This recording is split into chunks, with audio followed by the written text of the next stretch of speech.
सुप्रभातम, स्वागत है आपका इस विशेष कार्यक्रम में जिसमें हम आपके लिए लेकर आते हैं भारतीय ज्ञान परंपरा, जीवन के लिए उपयोगी योग, स्वस्थ जीवन शैली का महत्व और आपको बताते हैं बेहतर स्वास्थ्य पाने के प्रभावशाली उपाय। साझा करते हैं आपके साथ संस्कृत का ज्ञान, साथ ही होती है भारतीय संस्कृति की झलक। मैं हूँ किरण भारद्वाज।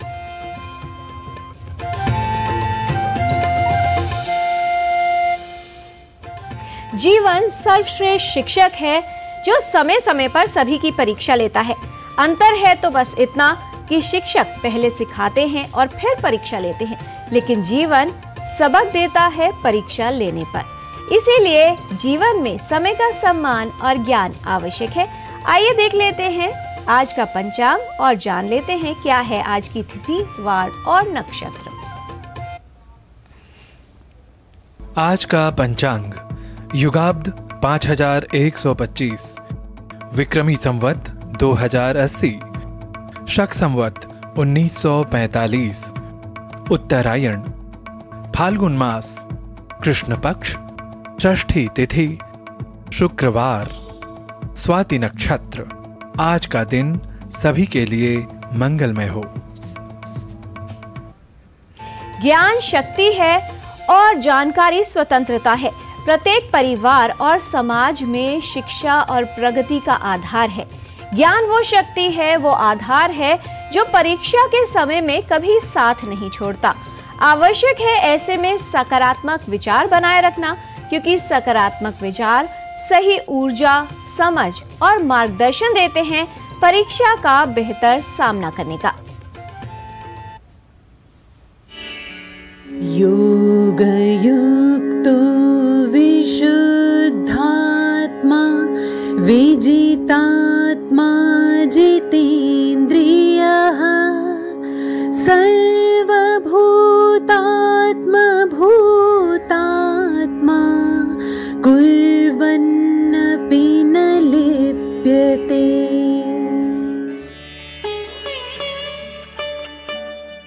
जो योग से संयुक्त है, जिसका हृदय संशुद्ध है, जिसने स्वयं को जीत लिया है, जो जितेंद्रिय है और जिसकी आत्मा सभी प्राणियों की ही आत्मा है, ऐसा कर्मयोगी कर्म करता हुआ भी उनसे अलिप्त रहता है।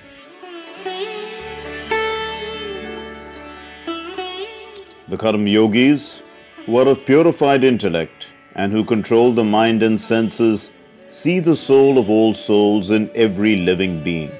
Though performing all kinds of actions, they are never entangled. का ज्ञान प्राचीन है, बहुमूल्य है। भारतीय ज्ञान परंपरा निरंतर प्रवाहमान है। आज इस प्रभाग में हम बात करेंगे भारतीय वास्तुकला की। आइए देख लेते हैं ये विशेष रिपोर्ट और समझ लेते हैं गुजरात की रानी की बावड़ी, जिसे रानी की बाव भी कहा जाता है, विज्ञान से परिपूर्ण वास्तुकला के इस इतिहास के विषय में।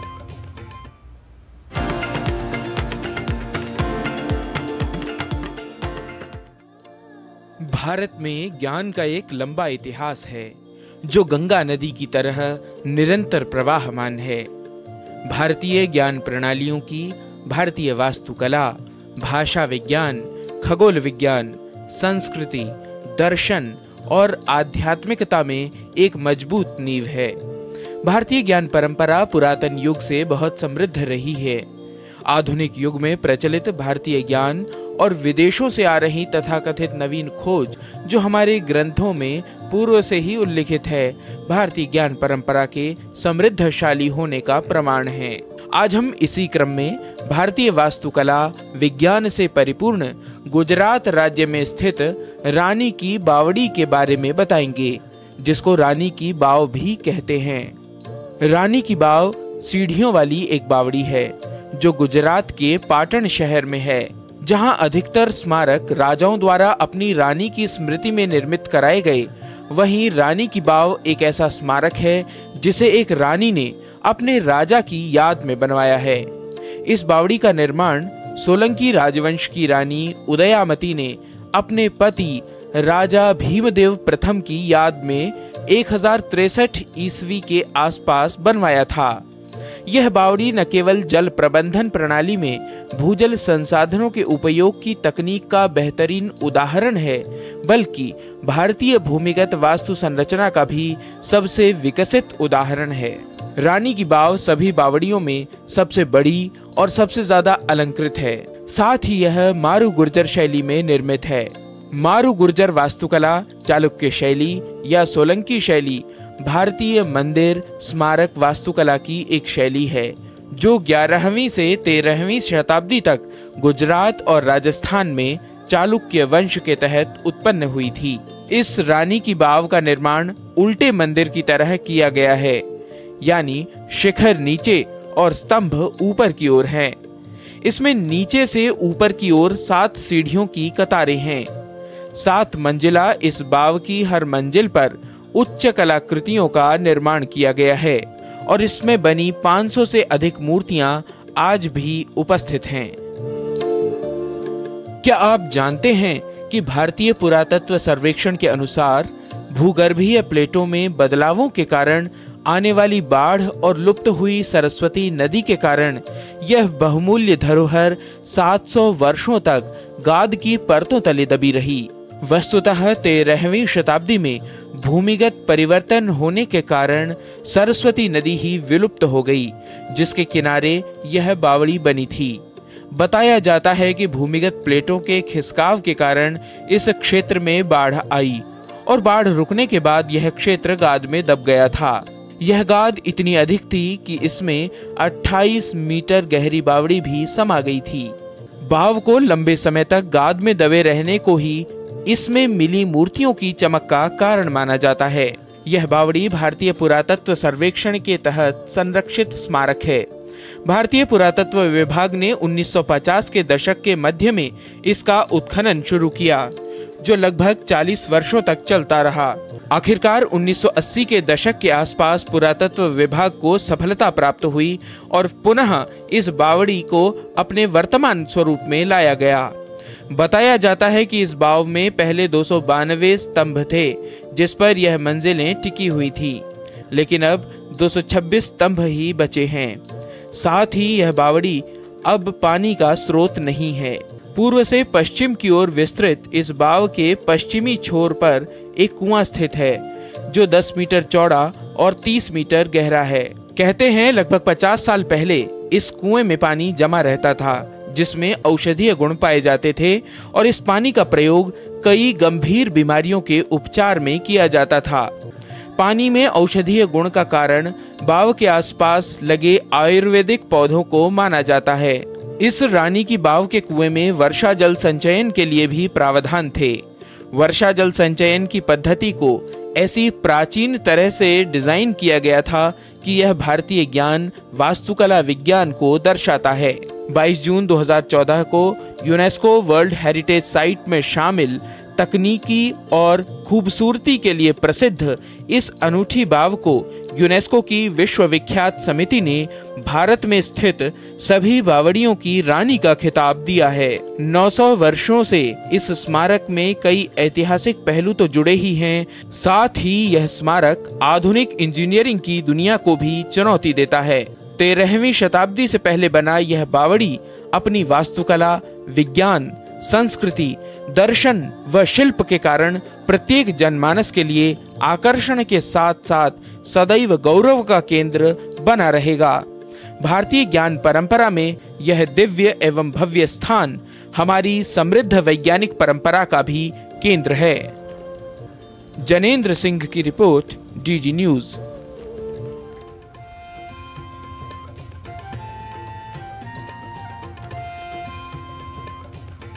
परीक्षाएं चाहे छोटी हो या बड़ी, उनका एक विशेष महत्व होता है, क्योंकि वो हमें आगे के जीवन के लिए तैयार करती हैं। अगर बात की जाए स्कूल की परीक्षाओं की, तो जैसे ही परीक्षाएं निकट आती हैं, उसको लेकर बहुत सी चिंता और तनाव छात्रों के मन में बढ़ जाता है। और अगर बात हो बोर्ड की परीक्षाओं की, तो जैसे ही इनका नाम सुनते हैं, न सिर्फ छात्र बच्चे बल्कि उनके माता पिता भी चिंतित हो जाते हैं। ऐसे में आवश्यक है कि अगर परीक्षाएं ठीक तरह से देनी है, तो परीक्षा के तनाव को कम किया जाए।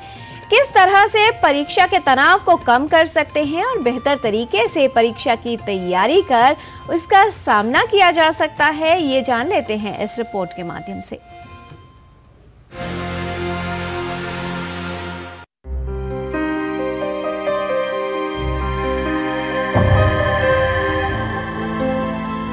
परीक्षा का तनाव कई छात्रों को परेशान करता है। बोर्ड की परीक्षा हो तो ऐसे में तनावग्रस्त रहना काफी छात्रों के लिए समस्या बन जाता है। बच्चों को बहुत तनाव उस वक्त होता है जब उनकी परीक्षाएं शुरू होने वाली होती हैं। परीक्षा से पहले पढ़ाई करना, काफी समय पढ़ते रहना, याद करने का काम उनके लिए मुश्किल बन जाता है। ये सिर्फ उनकी समस्या नहीं होती जिनको परीक्षा देनी है, बल्कि परिवार के अन्य सदस्य, खास तौर पर माता पिता भी तनावग्रस्त हो जाते हैं। लेकिन परीक्षा का तनाव लेना कैसे हानिकारक हो सकता है, ये समझना आवश्यक है। वक्त पे सोना है, 5 से 6 घंटे की नींद इत्मीनान से आपने लेनी है।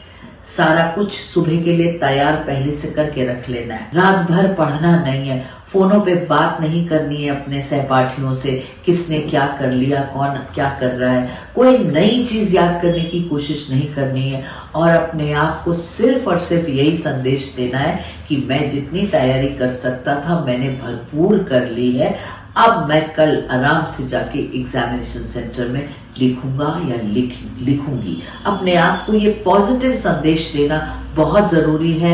और रात का खाना हल्का फुल्का खाइएगा, भारी मिर्च मसाले वाली चीजें नहीं खानी है जिससे कि आपको कोई गैस्ट्रिक इश्यूज हो और रात को बेचैनी हो।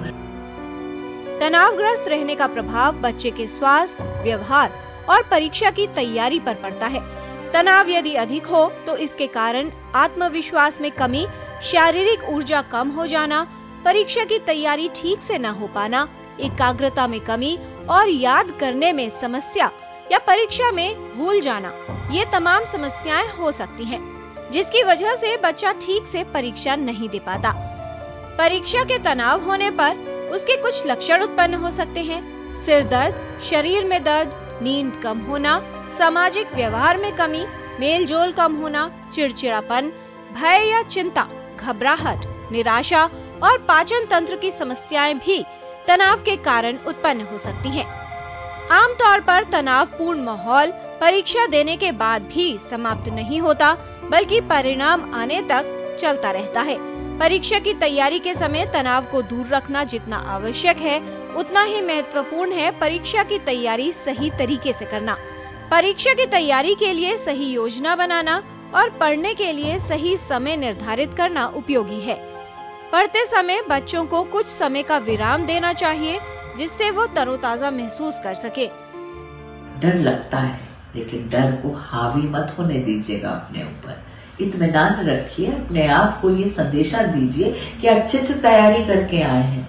सुबह आराम से उठें, नहाएं धोएं, भगवान का आशीर्वाद लें, अपने घर के बड़े बूढ़े माता पिता सबसे आशीर्वाद लें और एग्जाम देने के लिए निकलिएगा। खाली पेट नहीं निकलना है, कुछ खाना है और दोस्तों से बातें नहीं करनी है बहुत ज्यादा कि डर उनका भी अपने ऊपर ले लें या अपना डर उनको भी दे दें। इसलिए अपने आप में कंटेंट रहना है और अपने आप को यही इत्मीनान देना है, यही ढाढ़स बताना है कि सब तैयारी की है। लास्ट मिनट में कुछ भी पढ़ना नहीं, कुछ भी सवाल एक दूसरे से नहीं पूछने हैं जिससे कि घबराहट हो। पढ़ने के लिए वातावरण शांत होना चाहिए, वहीं आरामदायक जगह होनी चाहिए जिससे बिना शोर के बच्चा आसानी से वहां पढ़ सके। बेड या सोफे पर पढ़ने की आदत बच्चे के लिए समस्या का कारण बन सकती है, जिससे मांसपेशियों में खिंचाव और थकान आ सकती है। आवश्यक है कि परीक्षा से एक दिन पहले कुछ सावधानियों का पालन करें। ऐसे में अपने आप को तनाव मुक्त रखें, घबराएं नहीं। यदि तनाव अधिक महसूस हो रहा हो तो परिवार के सदस्यों से बात करें। पढ़ाई के बारे में कई दोस्तों से बात करने से बचें। एक दिन पहले कुछ नए नोट्स की तलाश न करें और कुछ नया सीखने का प्रयत्न न करें। मुख्य बिंदुओं को संशोधित करें। कोशिश करें कि रात का खाना हल्का खाएं। परीक्षा से पहले नींद पूरी करना आवश्यक है, इसलिए रात भर पढ़ाई न करें। 6 से 8 घंटे की नींद लें। परीक्षा से पहले रात को ठीक तरह से आराम करना आवश्यक है। जब भी आप कुछ चीजें याद करते हैं उनको रिवाइज करना बड़ा जरूरी होता है। रिवाइज करने का मतलब पता क्या है, जैसे कि आपने सारा सामान अपने सूटकेस में डाला और सफर पे जाने से पहले आप उस पर ताला लगाते हैं। ताला लगाने से हमें ये इत्मीनान रहता है ना कि सब चीजें सेफ हैं, कुछ खोएंगे नहीं, हम सब कुछ हमारे पास है, कोई ले नहीं जाएगा हमसे। बिल्कुल उसी तरीके से रिवीजन का रोल हो जाता है। रिसर्च स्टडीज भी कहती हैं 24 घंटे के अंदर अंदर जब भी कुछ याद करो तो रिवाइज कर लो। इसलिए जब आप अपने टाइम टेबल्स बनाते हैं तो उसमें एक रिवीजन का स्लॉट जरूर होना चाहिए। जो कल याद किया उसको रिवाइज करना है।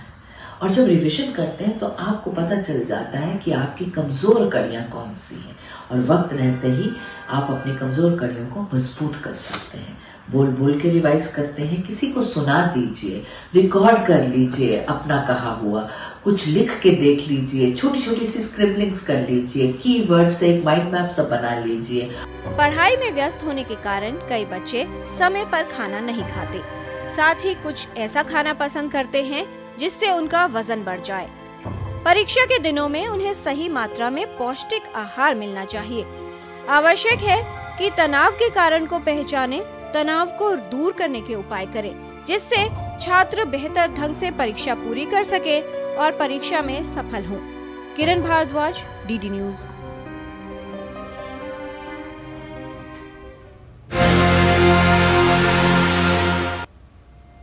कहते हैं जीवन में अगर किसी भी कार्य को बेहतर तरीके से करना है तो थोड़ा सा भय, थोड़ी सी चिंता, थोड़ा सा तनाव होना अच्छा है। लेकिन अगर ये तनाव अधिक बढ़ जाए तो छात्रों पर इसका प्रभाव पड़ने लगता है। परीक्षा के बारे में भी ऐसा ही है। जब परीक्षा की तैयारी करते हैं छात्र तो ऐसे में अगर चिंता बहुत ज्यादा हो या तनाव ज्यादा हो तो बहुत से छात्र ये भी कहते हैं कि वो जो याद करते हैं वो भूल जाया करते हैं, या फिर परीक्षा के दौरान उनका मन नहीं लगता, एकाग्रता नहीं रहती और पढ़ाई भी ठीक से नहीं कर पाते। ऐसे में कौन से योगासन आपकी कंसंट्रेशन यानी एकाग्रता को बढ़ाने में सहायक हो सकते हैं और परीक्षा की तैयारी के साथ साथ परीक्षा देते समय भी आपके मन को शांत रखने में उपयोगी हो सकते हैं? आइए देख लेते हैं।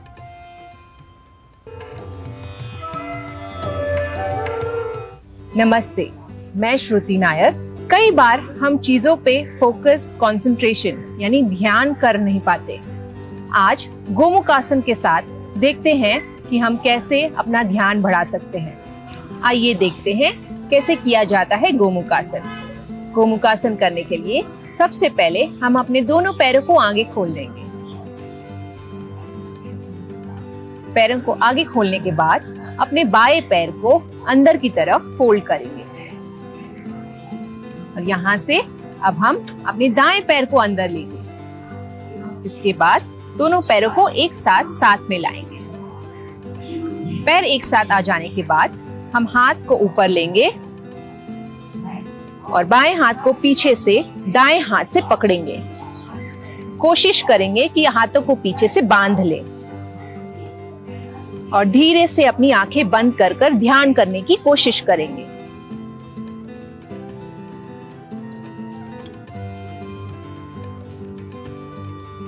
थोड़ी देर ध्यान करने के बाद आंखें खोलकर अपने हाथों को छोड़ देंगे। बाएं हाथ को नीचे लेंगे, दाएं हाथ को बाहर लेंगे और पैरों को भी खोल देंगे। इसी तरह हम अपने दाएं तरफ के भी पैर को अंदर लेकर, बाएं को अंदर लेकर, दाएं हाथ को ऊपर लेंगे और दाएं हाथ को बाएं हाथ से पकड़ने की कोशिश करेंगे कि हाथों को बांध लें और आंखें बंद कर कर फिर ध्यान करने की कोशिश।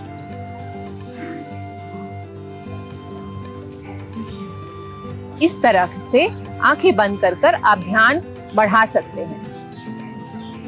धीरे से अपने हाथों को खोल देंगे। आंखों को खोलकर दाएं हाथ को नीचे, बाएं हाथ को साइड में और फिर पैरों को भी आगे खोल देंगे। फिर अपने पैरों को अंदर लेकर सुखासन में आ जाएंगे। इस तरह गोमुखासन में आंखें बंद कर कर हम अपना ध्यान बढ़ा सकते हैं।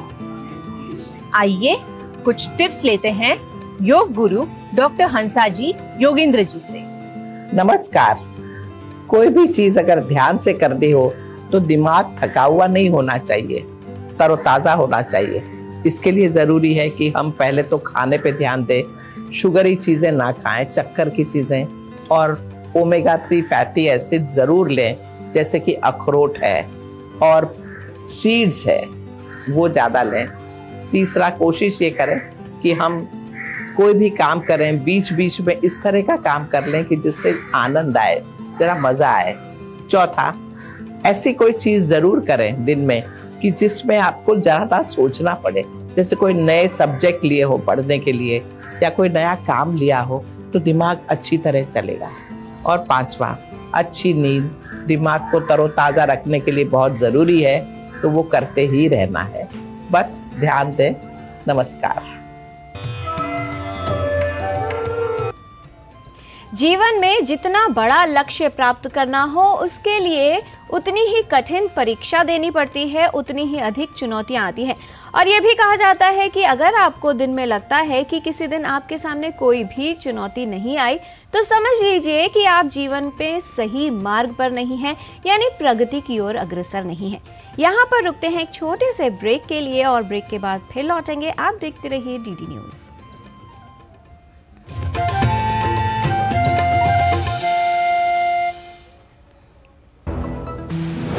मौसम को अपने पैशन के बीच जो नहीं आने देते, मैं उनका फैन।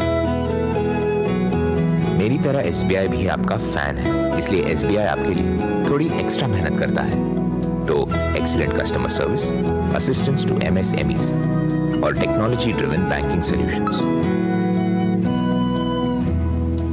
घर छोड़ दूं, SBI बदल रहा है क्योंकि हम एक बदलते देश के फैन हैं। SBI, देश का फैन। चुलबुलापन जिसकी हर बात में भूल जाए, मेरी जैसी मेरी अपनी पताका चाय, गजब का स्वाद।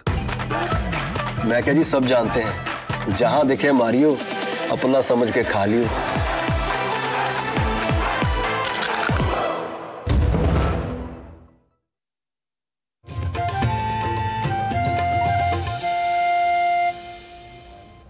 ब्रेक के बाद आपका स्वागत है। प्रत्येक व्यक्ति किसी न किसी प्रतिभा के साथ जन्म लेता है। आवश्यकता होती है उस प्रतिभा को निखारने की। हमारी प्रतिभा, अनुभव और योग्यता को पहचान करवाने के लिए आवश्यक होती है जीवन की परीक्षाएं। परीक्षा प्राप्त करके ही व्यक्ति अपने कौशल को निभा सकता है, उसको निखार सकता है। कहा जाता है अगर अपनी योग्यता को बनाए रखना है तो जीवन में कुछ नया सीखते रहना चाहिए, नई उपलब्धियां हासिल करते रहना चाहिए और उनका अभ्यास करते रहना चाहिए। बात करें संस्कृत भाषा के ज्ञान की, जो हम आपसे साझा कर रहे हैं संस्कृत पाठशाला में, उसका अभ्यास करवा रहे हैं हमारे सहयोगी नारायण दत्त मिश्र। तो आइए चलते हैं संस्कृत पाठशाला में, कुछ त्रुटियों को दूर करने की कोशिश करते हैं जो अक्सर संस्कृत भाषा का अभ्यास करने की वजह से ठीक की जा सकती हैं और उस भाषा के उच्चारण और लेखन को बेहतर बनाया जा सकता है।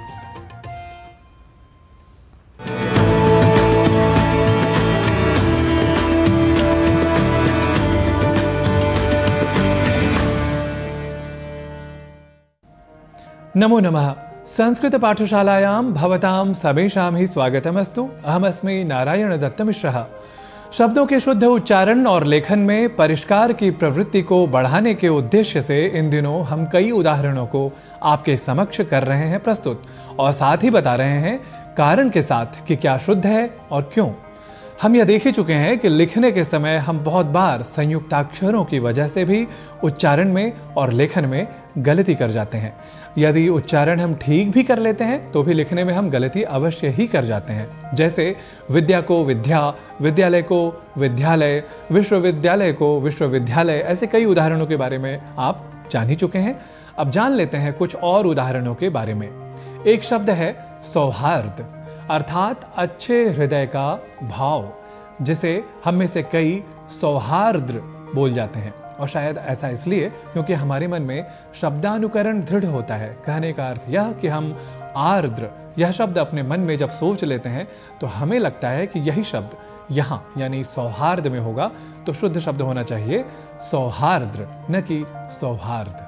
और ऐसे में इसलिए जरूरी हो जाता है कि हम शब्दों के अक्षर विन्यास ही नहीं बल्कि शब्दों की मूल प्रकृति यानी मूल शब्द, उपसर्ग, प्रत्यय आदि भी स्वयं से सोच सकें। और ऐसा सोचते ही हम कई शब्दों के उच्चारण और लेखन में स्वयं ही दक्ष हो सकते हैं। जैसे सौहार्द इस शब्द पर ही हम अपना ध्यान डालते हैं। सौहार्द इस शब्द का मूल है सुहार्द, जहां हार्द अर्थात हृदय से संबंधित और सु उपसर्ग का अर्थ है अच्छा। और सुहार्द का भाव जब यह कहना हो तो बनेगा शब्द सौहार्द, न कि सौहार्द्र। इसी तरह से एक शब्द है आर्द्र, जहां हम संभवतः स्वयं ही सरलीकरण के सिद्धांत का अवलंबन करने लगते हैं और लिख और बोल जाते हैं आर्द्र या आर्द्र, जबकि शुद्ध रूप है आर्द्र अर्थात जल तत्व से अन्वित कुछ भीगा।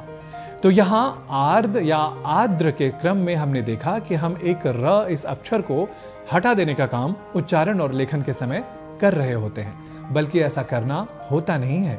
इसलिए आर्द्र यह शब्द ही सर्वथा शुद्ध शब्द है। यहाँ एक बात यह कि र जोड़ लेने की प्रवृत्ति भी हम में असमय हो जाती है। कई ऐसे प्रयोग हैं जहां हम अतिरिक्त रूप से र इस अक्षर को जोड़ लेते हैं और कई बार री इस अक्षर को भी जोड़ लेते हैं। जैसे एक शब्द है श्रृंखला, इसे श्र इस संयुक्त अक्षर के प्रयोग के साथ हम री का प्रयोग कर दिया करते हैं। यह भी ध्यान देने वाली बात है, जबकि उच्चारण और लेखन की दृष्टि से श्रृंखला यह ही सर्वतः शुद्ध होता है। यह हमें ध्यान रखना चाहिए। वैसे यही अतिरिक्त रूप से र या री जैसे अक्षर जोड़ लेने की प्रवृत्ति को हम कुछ दूसरे प्रयोगों के माध्यम से समझ सकते हैं। जैसा कि हम सभी ने वरदान शब्द के साथ एक शब्द सुना ही है शाप, जिसे हम में से बहुत से लोग श्राप ही लिखते और बोल जाते हैं। यहां भी हम अतिरिक्त रूप से र अपनी ओर से जोड़ जाते हैं, लिखते शाप हैं, बोलते श्राप हैं, जो कि गलत है। इसी के प्रभाव में रहकर हम कई बार कुछ और शब्दों में र अतिरिक्त रूप से जोड़ लेते हैं, पर हम अक्सर यह भूल जाते हैं कि जहां हम गलतियां कर रहे होते हैं वहीं उसका समाधान भी होता है। देखिए, मैं ऐसा इसलिए कह रहा हूं क्योंकि अभी मैंने आपको बताया कि वरदान के साथ हम शाप का प्रयोग करते ही हैं, पर साथ ही एक और शब्द है अभिशाप, जिसका प्रयोग हम सर्वथा शुद्ध रूप में करते हैं। तो देखा ना आपने, यदि हम स्वयं साकांक्ष रहें तो हम स्वयं के और बेहतर शिक्षक हो सकते हैं। यानी शाप को श्राप बोलना या लिखना हम तब नहीं करते जब हमारे मस्तिष्क में अभिशाप यह शब्द आ जाए। तो इन्हीं बातों का रखना होता है हमें अधिक ध्यान भाषा की पाठशाला में। तो आप ऐसे ही करते रहें, भाषा का विकास। अभी के लिए मुझे दें अनुमति। पुनरायास्यामः अभिनवायां संस्कृत पाठशालायाः कक्षायां। नमो नमः।